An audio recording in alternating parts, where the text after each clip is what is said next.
안녕하세요. 한의사 김지용의 건강보감. 오늘은 신경주사에 대해서 알아보려고 합니다. 신경주사란 이제 신경 차단술 그리고 스테로이드 주사 이렇게 해가지고 굉장히 실제로 임상에서 많이 쓰고 있는 주사고요. 특히 네이버 척추 카페들 같은 경우 보면은 웬만하면 다 신경 차단술을 받아라 라는 내용들이 너무 많아가지고 이게 신경 차단술에 대한 너무 과신과 과용이 있지 않나. 이게 횟수의 제한도 있고 부작용도 있고 또 모두에게 효과적인 건 아니거든요. 그래서 그 부분에 대해서 좀 알려드리기 위해서 본 영상을 촬영하려고 합니다. 우선 신경 차단술이라는 것은 뭐냐면은 이제 경막에 스테로이드 주사를 말하는 거예요. 그래서 디스크 탈출로 인해서 신경이 압박되는 부위에 대해서 저희가 신경이 붓고 염증 있는 부분에 염증을 제거할 수 있게 강력한 소염제인 스테로이드 주사를 놓는 거죠. 이게 보통 척추 주변으로 들어가는데 이게 트랜스포라미나리랑 인터라미나라고 해서 이제 들어가는 방향이 어느 쪽으로 들어가냐에 따라서 두 종류로 나뉩니다. 근데 이것들은 임상의 원장님들의 진료 스킬이라든지 아니면 본인의 취향 그리고 디스크가 나와서 신경을 누르고 있는 방향 등에 따라서 달라지게 되는데요. 실제로 연구들에 보면은 인터라미나로 들어갈 때, 그러니까 라미나 사이로 들어갈 때 조금 더 스테로이드 양을 많이 쓰는 경향이 있다고 합니다. 하지만 그게 결국은 10에서 20% 정도 차이 밖에 나지 않기 때문에요. 본인들이 어떤 방향을 넣느냐에 따라서 스테로이드 주사 양의 차이가 심하다라고 볼 수는 없을 것 같습니다. 제일 제가 이제 오늘의 주제 중에 제일 많이 말씀드리고 싶은 건 뭐냐면 신경 차단술을 얼마나 자주 맞을 수 있냐예요. 저희 병원도 신경 차단술을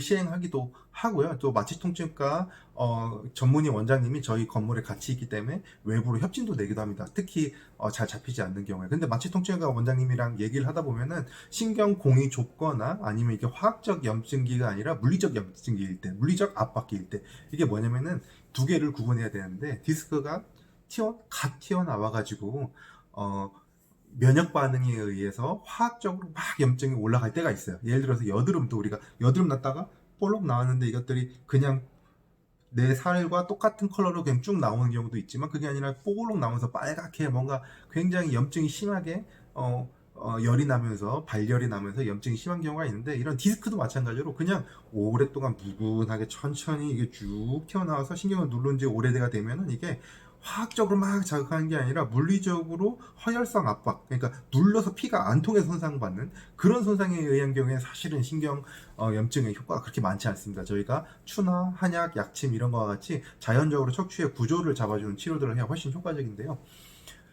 근데도 어떤 경우에는 너무 통증이 심하고 신경의 화학적 염증이 심한 경우에는 주사 치료를 해야 됩니다.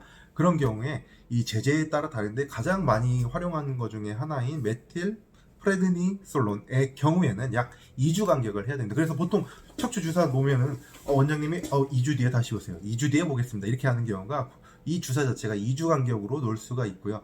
그리고 보통의 대부분의 논문에서는 신경근 압박에 명확한 증상이 있는 허리 디스크 환자에게만 최대 3에서 4회 정도만 권장된다. 이게 더 이상 하진 않아요. 3회에서 4회 정도만 권장된다고 합니다. 그것들을 뭐 이렇게 1년 단위다, 2년 단위다 이런 연구도 없어요. 심지어는. 그렇기 때문에 내가 이것들은 하나의 치트키다. 그래서 너무 심할 때, 신경 통증이 심할 때 한 1년에 한 3번 정도 놓을 수 있다 생각을 하시면 좋을 것 같습니다. 근데 그것들이 반복되면 결국 스테로이드에 의한 여러 가지 부작용이 있을 수 있기 때문에 그거 조심해야 됩니다.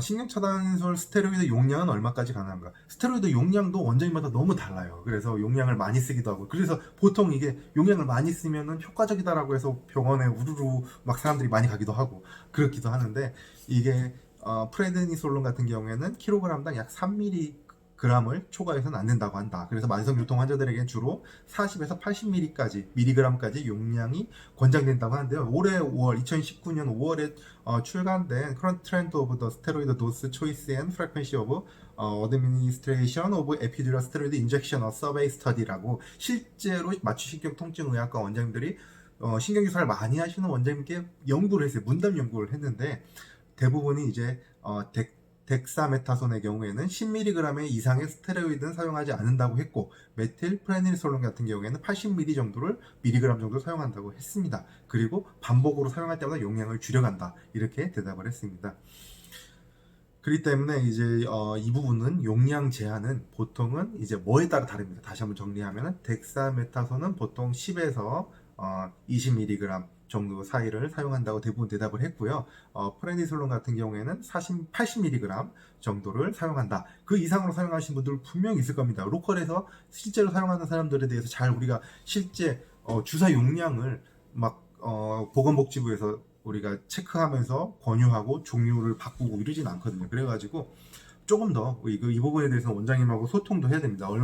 저희가 어느 정도 사용하십니까? 그리고 앞으로 어느 정도 용량을 다시 두 번, 세 번째 할 때 어느 정도 용량을 더 늘릴 겁니까? 줄일 겁니까? 이런 부분들도 확인해서 하는 게 좋을 것 같습니다. 신경 차단술에는 근데 신경 차단술이 이제 주사액이 들어갈 때 무조건 스테로이드 제제만 들어가지 않습니다. 스테로이드 제제뿐만 아니라 여기에는 마취 통증의 이제 리도카인, 이제 마취를 하는 마취 성분들도 같이 들어가는데요. 그 이유는 뭐냐면은 일시적인 이제 스테로이드 자체가 볼륨 이펙트로 인해서 볼륨이 신경을 누르기 때문에 또 통증도 일시적으로 심해질 수 있거든요. 그리고 때로는 찌릿하고 막 저릿하고 이런 자극적인 통증이 굉장히 심할 수가 있기 때문에 리도카인은 1에서 2% 정도 식염수랑 섞어서 실시를 합니다. 그래서 신경차단술 직후에 하루 이틀 정도 통증이 굉장히 좋아질 수도 있어요. 처음에 찌릿하다가 그것들이 바로 가라앉고 하루 이틀 정도 너무 좋을 수 있는데 그게 과연 일주일 정도 지나도 유지되나도 잘 봐야 됩니다. 일주일 지나도 계속 아프다. 다시 아프기 시작한다. 잠깐만 통증이 막 줄었다가 다시 아프기 시작한다. 이런 것들은 마취 통증, 그러니까 이 마취제, 아예 신경을 그냥 마취시킨 거죠. 얼얼하게 마취시킨 거기 때문에 실제 스테로이드에 서 염증이 잡아서 좋아진 거는 체크를 해봐야 합니다.